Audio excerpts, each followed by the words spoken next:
Paralyse अशा रोग आहेत ना, की आपल्याला बोलायला तरी यावं, तेवढा पुरतं तरी आपल्याला कोणत्या वनस्पती आपल्याला फायदेशीर ठरेल. म्हणजे पॅरालाइज झाला कोणाचा जीभ जाड होतो, लगेच खावा की नंतर? काय लगेच त्यांच्या औषधा पडल्यानंतर ज्यावेळी तुम्हाला आवश्यक वाटते त्यावेळी घ्या.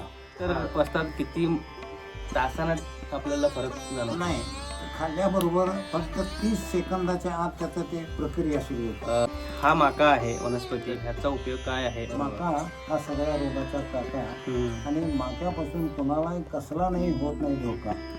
लहान मूल जन्माला आल्यानंतर किंवा डिलिव्हरी प्रसूती झाल्यानंतर तर बाई किंवा ते मुलाला जे काजळ घालत होते त्या माक्याचंच ते काजळ जे तयार केलं जाते त्या माक्याचं हे हे काजळ जर मुलांना घातलं शास्त्रशुद्ध पद्धतीने याचं तेल काढून तर त्या मुलांना आयुष्यात कधीही डोळ्याची तक्रार येत नाही. आयुष्यात असं वैद्यशास्त्रात बरोबर. एक कविता तरी होऊ देते त्याबद्दल, आरोग्याबद्दल काहीतरी एक दोन ओळी कविता सारखा होण्यासाठी निरोगी पिढी.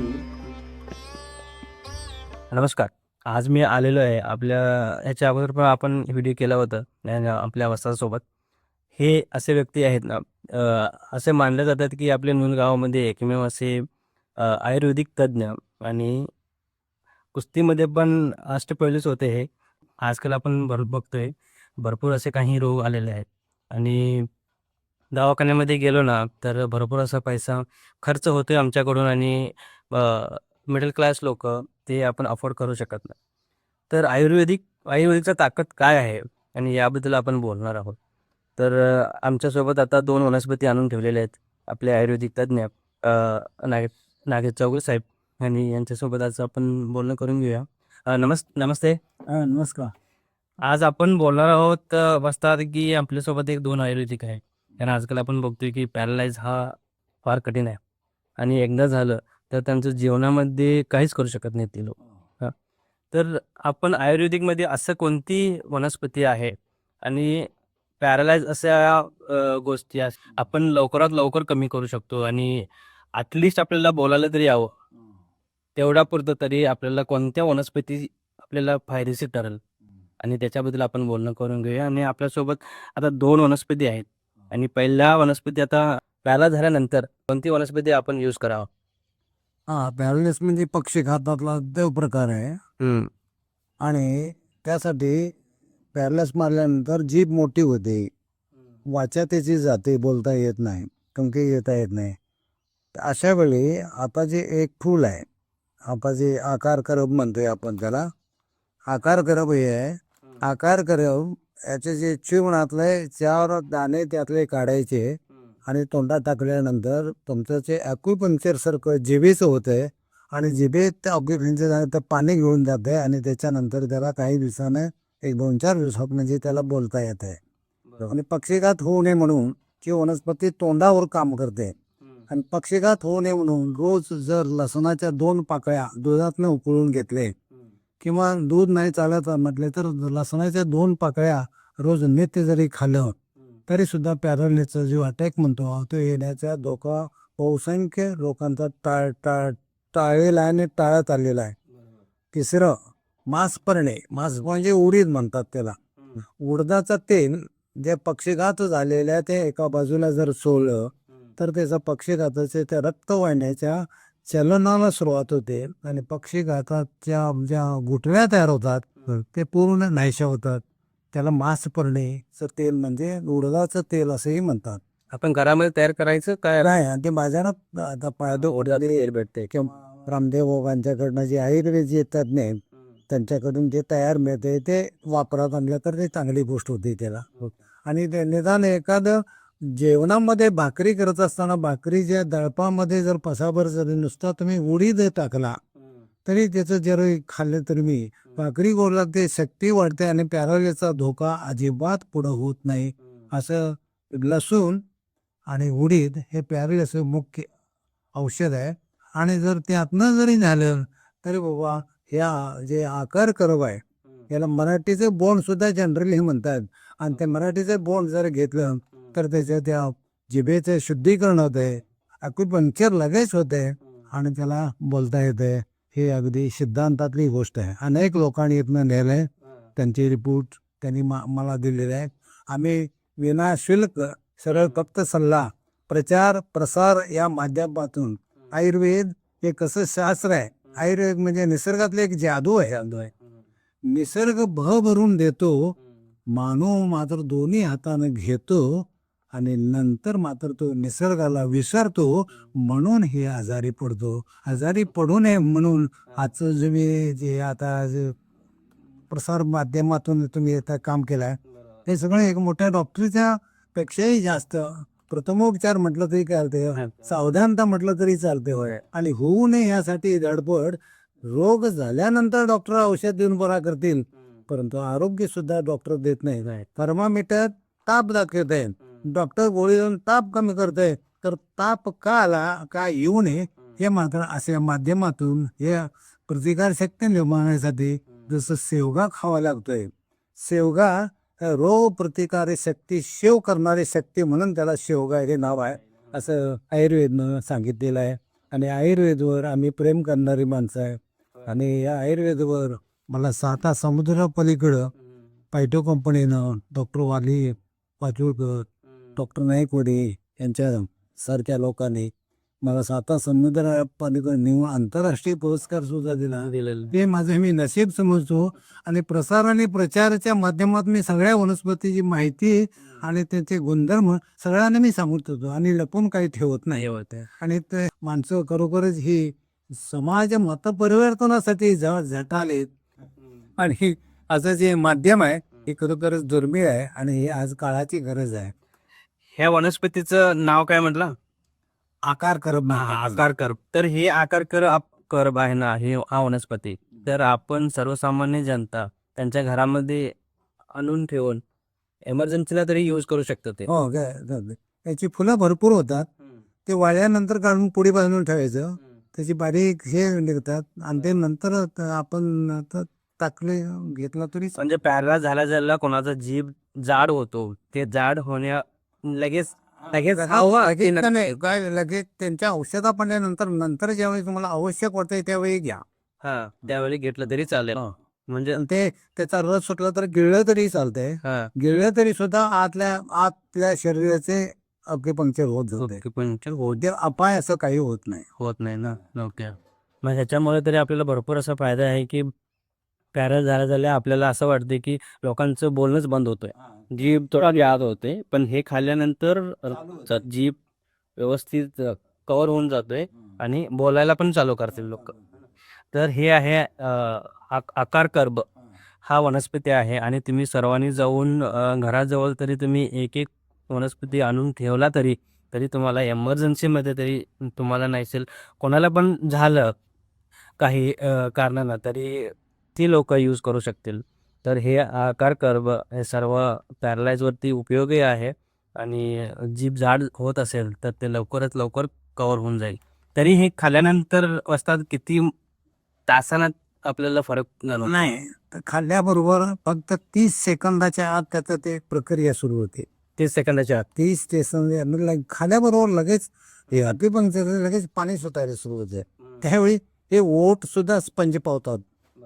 त्यावेळी घाबरण्याचं काय गरज नाही, म्हणजे तेवढी शक्ती आहे त्याच्यामध्ये. आणि ते रस गिळायचा, चुकायचा नाही. बरोबर. आणि मी पण एकदा ट्राय केला होता, वसादाने मला दिला होता, पण असं चरचरल्यासारखं होतोय. आणि पण हे फायदेशीर आहे आणि आयुर्वेदिक असल्यामुळं काही तोटा नाही आपल्या शरीरामध्ये. तरी आपण एक वनस्पती तुमच्या घराजवळ आणून ठेवला आणि सर्वांनाच फायदेशीर आहे.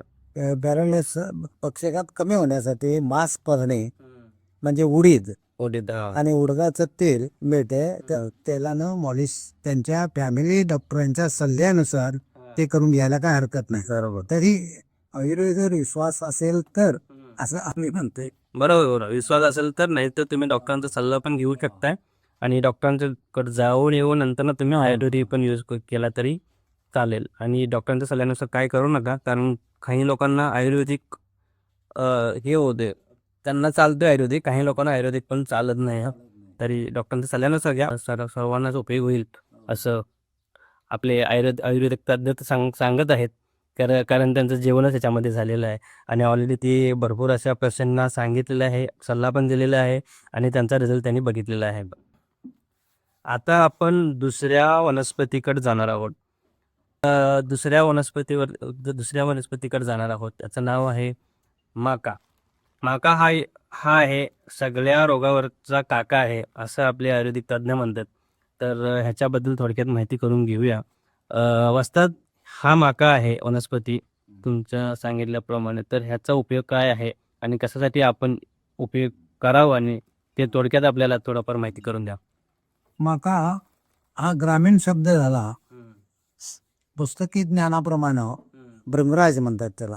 भृंगराज, हा म्हणजे भृंगराज ऑइल म्हणतात. भृंगराज तेल जे आता महिलांच्यासाठी केसासाठी वगैरे लावलं जाते. आणि माका जो असा एक याच्या अशी ताकद आहे, ते पुष्प नक्षत्रावर ह्याचं जर चिरून आहे नित्य जर घेतलं तर तो माणूस साधारणतः शक्यतो आजारीच पडत नाही. माका हा सगळ्या रोगाचा काका आणि माक्यापासून कोणालाही कसला नाही होत नाही धोका, असं म्हणजे एवढी शक्ती आहे. इथं पण या नवग्रहामध्ये वापरलं जाते. माक्याचं भृंगराज ऑइल म्हणून तेल, माक्याचं तेल मिळते. आणि माका अनेक शास्त्रामध्ये त्याचा पूजनासाठी सुद्धा उपयोग केलेला असतो. बरोबर. आणि पूर्वी लहान मूल जन्माला आल्यानंतर किंवा डिलिव्हरी प्रसूती झाल्यानंतर तर बाई किंवा ते मुलाला जे काजळ घालत होते त्या माक्याचं, ते काजळ हे तयार केले जाते त्या माक्याचं. हे माक्याचं हे काजळ जर मुलांना घातलं शास्त्र सिद्ध पद्धतीने याचं तेल काढून, तर त्या मुलांना आयुष्यात कधीही डोळ्याची तक्रार येत नाही. आयुष्यात असं आता वैद्यशास्त्रात बरोबर म्हणजे ग्रंथामध्ये तसा उल्लेख आहे. म्हणजे एवढं चांगलं आहे. त्या पूर्वीचे लोक बघा, आता हे जे लोक दुसरे आता रसायन वापरून जे आता काजळ घालतात ते लगेच 40चा चष्मा घालतात. आमच्या आई वडिलांनी किंवा आईनं आमच्या त्यावेळी माक्याचं काजळ करून घातलं तर आम्ही आज 80 वर्षात गेलोय तरी सुद्धा मला व्यवस्थित वाचता येते आणि दिसते पर्यंत. हे फक्त किमया, ह्या फक्त माका त्यामुळं आणि सगळ्या रोगावरचा काका असं दुर्बीण. बरोबर. ह्याला कन्नडमध्ये काय नाव आहे? काय काडीगरल म्हणतात. काडिगल. कन्नडमध्ये काडीगरल म्हणतात, कारण भृंगराज पुस्तकी म्हणतात आणि जनरली माका हा शब्द म्हणतात. कारण आपले ऑडियन्स असं आहेत ना, कन्नड आणि महाराष्ट्र पण बघत असतात. हे काडिगल कन्नडमध्ये गाव आहे, सेम गाव आहे कर्नाटक आणि महाराष्ट्र. ओके. काडिगल, माका आणि भृंगराज. पुस्तकी हा भृंगराज म्हणून नाव आहे या वनस्पतीचं. तर पण हे सेवन कसं करायचं? सेवन याची पानं घ्यायची. आता त्या दातदुखी, कावीळ रोगावर ग्रामीण भागामध्ये हेच देतात. एक मिठाचा खडा आणि एवढाशे म्हणजे एक चिमटीत मोहल थोडीशी पानं मिठासकट जर खाल्लं तर काविळीसारखा, लिव्हरसारखा म्हणजे खराब झालेला लिव्हर सुद्धा शुद्ध होते आणि पूर्णपणे कावीळ रोग नष्ट होतोय. काविळ्यावर हे अत्यंत गुणकारी औषध काही ग्रामीण भागामध्ये वैद्य देतात आज पण. बरोबर. आम्ही सांगतोय फक्त आणि त्यांना सांगतोय आत्ताच्या डॉक्टरांच्याकडे जावा, ते औषध पहिला घ्या, त्याच्यानंतर टेपणीसारखं हे औषध घ्या. बरोबर. ते साईड औषध आमचं घ्या आणि त्यांचं बंद करा असं मी सांगत नाही. परत साईड इफेक्ट होत नाही, काय नाही. त्यांचं घ्या आणि आमचं पाहिजे तर आमचं घ्या, परंतु त्यांचं बंद करा आणि आमचं घ्या असं मी कधी सांगत नाही. हे वनस्पती तरी आपल्याला भेटते, कुठं पण भेटू शकते ना. ही फार दुर्मिळ वनस्पती. हे फक्त संशोधन आता कमी पडलंय, सगळं जाहिरातीचं जग झाले, तिकडे अट्रॅक्शन झाले. बरोबर. ते आता कावीळ झाल्यानंतर अवस्थेत आता आपण ही पाने एवढी घ्यायची, थोडी एवढी म्हणजे 2-3 बोटामध्ये मातील तेवढी पानं तोडून घ्यायची. कुडा घ्यायचा त्याचा. त्याला पंचांग म्हणजे काय म्हणतात, मूळ, पान, त्याचं फूल आणि खोड, हे वनस्पती शास्त्राचं पंचांग असते. म्हणजे ह्याला फुल पण लागतोय. हा, फुल असतंय, पांढरी फुलं होतात त्याला. ओके. आणि मुळं असतात ते सोपल्यानंतर काळी भोरच तुम्हाला दिसणार. म्हणजे एवढा त्याचा शक्तिवर्धक अशी ताकद असते आणि मुळाचा झोबा असा येतो आणि त्याचं ते तेल काढलं जाते, या संपूर्ण पंचांगाचं तेल काढलं जाते. बरोबर. आता ग्रामीण जुन्या अभ्यासू महिला किंवा ते आयुर्वेदावर प्रेम करणारी काही माणसं आज मक्याचं तेल सुद्धा काढतात. ओके. काही लोक मक्याचं चिवण घेतात. हे मक्याची वनस्पती आहे. प्रसूतीसाठी सुरळीत वगैरे प्रसूती सुद्धा सुरळीत होते असं जे पुस्तकी ज्ञानामध्ये आहे. बरोबर. आता कावीळ आपण बघितलं आणि टायफॉइडला पण उपयोग होऊ शकतो का? हा, विषमजर. टायफॉइड हा इंग्लिश शब्द झाला. मराठीमध्ये विषमजर. विषमजर म्हणजे काय? कमी जास्त ताप होणे त्याला हा विषमजर. आता साहेब म्हणतात तुम्ही मधला ते टायफॉइड आहे. टायफॉइड. टायफॉइडवर सुद्धा नित्य जर याचं चूर्ण घेतलं तर सुद्धा टायफॉइड सरता सुद्धा आजार बरा होतो. टायफॉइड हे मध घेतल्यामुळे सुद्धा बरा होतोय. टायफॉइड नुसता पेरू खाल्ल्यानंतर सुद्धा बरा होतो. होय. हा, पेरूमुळं बद्धकोष्ठता राहत नाही आणि ते जे जंतू आतडीमध्ये असतात ते बद्धकोष्ठतेमुळे त्या बियाच्या शक्तीनं ते बी बाहेर पडलं जाते. त्यामुळं पेरू सुद्धा ह्या विषमजरावरचं उत्तम औषध आहे. बरोबर. मकाही आहेच, परंतु आणि मध नित्य सेवन केल्यानंतर टायफॉइडचे जंतू मरून जातात. असं मधात सुद्धा अशी ताकद आहे. Correct correct. ओके. हा आहे तरी सेवन कसा करायचा आपलं ऑलरेडी आता आयुर्वेदिक सांगितलेलंच आहे सेवन कसं करायचं आणि सगळ्या रोगावरती हा एकमेव असा वनस्पती आहे. आपण नियमितपणे सेवन केला तरी आपल्याला कोणताही रोग भासणार नाही, येणार नाही आणि आलेला रोग जाऊ शकतोय. तरी हे सेवन करण्याच्या अगोदर एकदा डॉक्टरला जाऊन 25 रोगावरचं औषध आहे. 25 रोग. किमान 25 रोग याने बरे होतात. बघा, पण ते नियमाने सेवन करणं गरजेचं. त्यांच्या शास्त्राप्रमाणे ते घ्यायचं. आणि कोणतेही साईड इफेक्ट्स नाही, साईड इफेक्ट अजिबात होत नाहीत. आयुर्वेदिकला कोणतेही साईड इफेक्ट्स तरी नाही यायला. अरे असलं तरी सुद्धा तुमच्या फॅमिली डॉक्टरचा सल्ला घेऊनच घ्या असं आले तुम्ही सांगा. होय होय. कारण कोणतीही गोष्ट करायच्या अगोदर ना एकदा डॉक्टरांचा सल्ला घेऊनच करावा. तरी आपण म्हटलं की कोणतेही आयुर्वेदिक घ्या, कोणालाही साईड इफेक्ट आजपर्यंत आपण बघितलेलं नाही. तरी पण तुम्ही सेवन करण्याच्या अगोदर तरी डॉक्टरांना एकदा सल्ला घेऊन तुम्ही हा नियमितपणे सेवन करू शकता आणि 25 रोगापर्यंत आपण या वनस्पतीवर उपयोग तरी आहे. तरी नित्यनेमाने सेवन करा. हा माका आहे आणि हा आहे आकार कर्व. ठीक आहे. आणि ही आपली 2 वनस्पती होती आजच्या या व्हिडिओमध्ये. तरी पुढच्या व्हिडिओमध्ये आपण प्लॅन करूया की वेगवेगळ्या वनस्पतीवरती माहिती वेगवेगळ्या वनस्पतीबद्दल आपण माहिती घेऊन येणारच आहोत. आपल्या आयुर्वेदिक तज्ञ आपल्यासोबत नागेश चौले वस्ताद आपल्यासोबत असणारच आहेत. तरी आपण जाता जाता एक प्रश्न विचारणार आहे, कारण स्त्रियाबद्दल आहे. कारण स्त्रियांचं केस भरपूर असे गळत असतात, पण त्यांना केमिकलयुक्त आता मार्केटमध्ये भरपूर सारी औषधं भेटत असतात, पण तरी पण त्यांनी संतुष्ट नसतात. ते घेऊन सुद्धा त्यांना काय फरक पडत नाही आहे. तरी पण आयुर्वेदिकमध्ये असला कोणता आहे वनस्पती की स्त्रियांचा केस गळणं कमी होईल आणि वाढू पण शकतील अशी वनस्पती आपण तुम्हाला आता विचारणार आहे. अशी कोणती वनस्पती तुमच्या नजरेत आहे? भृंगराज हा माक्याचंच तेल आज सगळीकडे वापरलं जाते. याचंच तेल काढलं जाते. मात्र ते शुद्ध असेल तर त्याचं शुद्धीकरणानं म्हणजे ते संपूर्ण 100% गुण येतात. आणि जर त्यात भेसळ असेल ते किती भेसळ 50% असेल 50%च काम देते ते. मात्र हे केसावर काळी केस होण्यासाठी आणि तारुण्यपण येण्यासाठी सुद्धा ह्याचा उपयोग होतोय.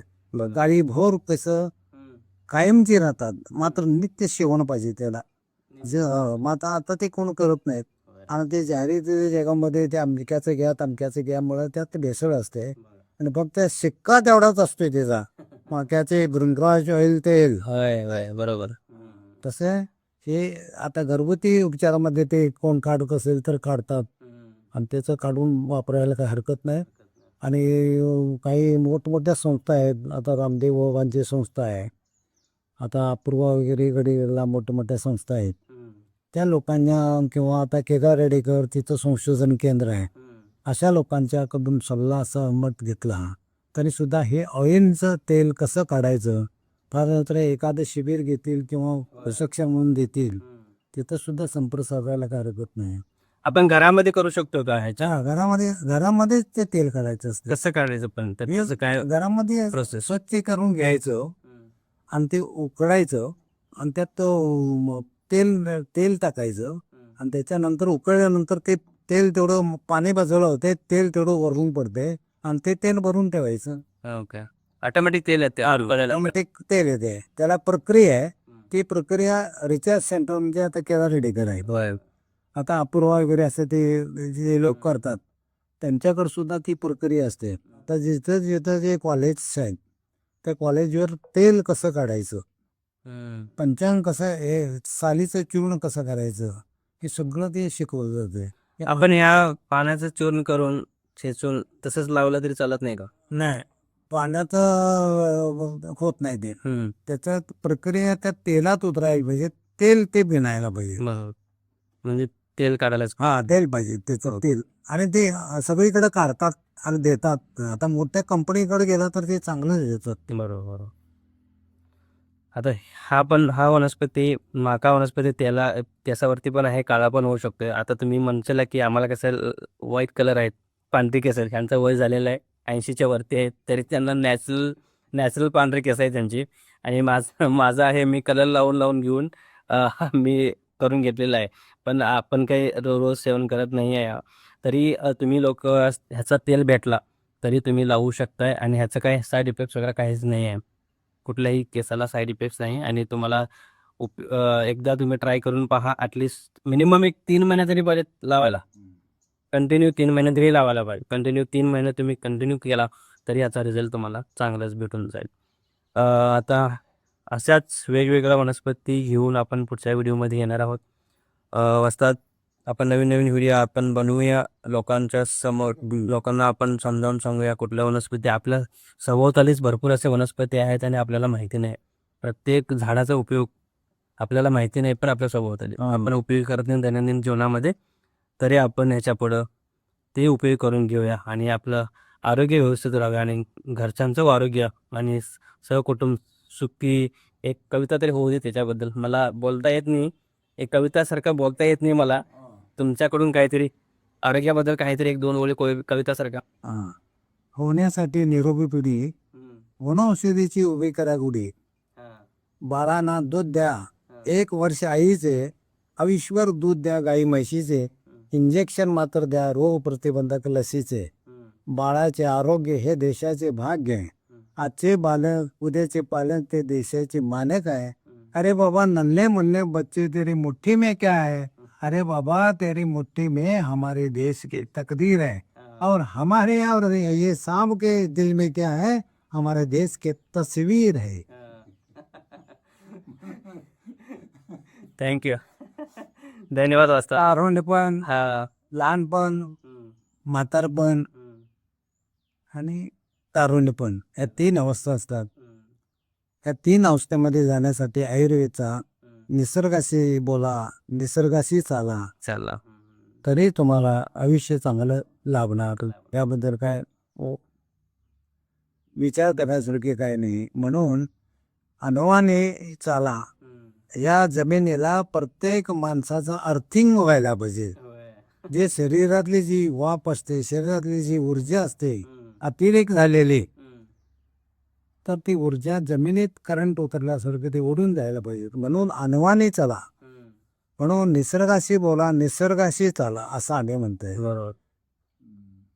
आता आकार कर्व आहे ना, आता आपण टेस्ट करणार आहोत. ही टेस्ट एवढीच घ्यायची. दाखवा त्यानं एवढी एवढ्या. आता ते घेतात. आता जिभे प्रात्यक्षिक म्हटलं तरी काही हरकत नाही. अगदी एवढंसच घ्यायचं. एवढा टोका नकले का नाही, जर असं घ्यायचं. हे 4 लोकांना सुद्धा बोलते. त्यावरती ठेवायचं बघ. नाही चूर्ण करा.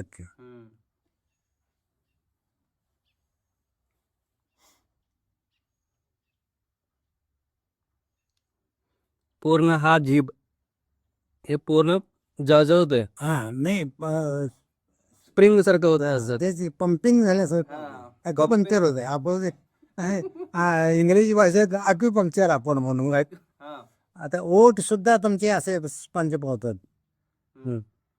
आणि डिटॉल पेक्षा स्वच्छ असं मुंग्या आल्यासारखं मुंग्या आता का होते आणि थुंकी एकदम स्फटिकाच्या पाण्याच्या पेक्षा शुद्ध थुंकी निर्माण होते. एवढं म्हणजे लाळ निर्माण करत असते ते. आपल्या ज्या लाळ ग्रंथी म्हणतो त्या ग्रंथी सुद्धा स्वच्छ होऊन जातात. वा. आता तुम्हाला जाणवलं ना ते खतरनाक आता अजूनपर्यंत ते मुंग्या आल्यासारखं होते मंग्यासारखंच होते अगदी म्हणजे जमजम होतं. आता ओढसारखं ओढ ओठ सुद्धा तुमचे असं असं उडते. ओढसारखं असं मुंग्याला हरकं होतंय तरी हे कुठं पण भेटू शकतं. नाही ते रोपं तयार करून घ्यायचे. आता ते मोठमोठे रोपवाटिकेमध्ये मिळतंय ते. रोपवाटिकेमध्ये जावा आणि हा मक्याचं घ्या, मका लावा आणि त्याच्यानंतर हे आकार करत मिळते ते घ्या. हा माका घ्या आणि हा आकार कर्ब घ्या आणि कुठल्याही रोपवाटिकामध्ये जाऊन तुम्ही आकार कर्ब म्हणून सांगितलं तरी तुम्ही घेऊन या आणि घराजवळ ठेवा. आरोग्य जपा. आणि आरोग्य जपा. हाच या व्हिडिओ मागचा हेतू आहे. धन्यवाद. Thank you so much. असाच व्हिडिओला लाईक करा, सबस्क्राईब करा आणि शेअर करायला विसरू नका. आणि प्रार्थना करतो शनी शमयते पापम शमी शत्रू विनाशनम अर्जुनास धनुर्धारी रामस्य प्रियदर्शनम. ओम श्री धन्वंतरी देवतोभ्यो पूर्णं नमः.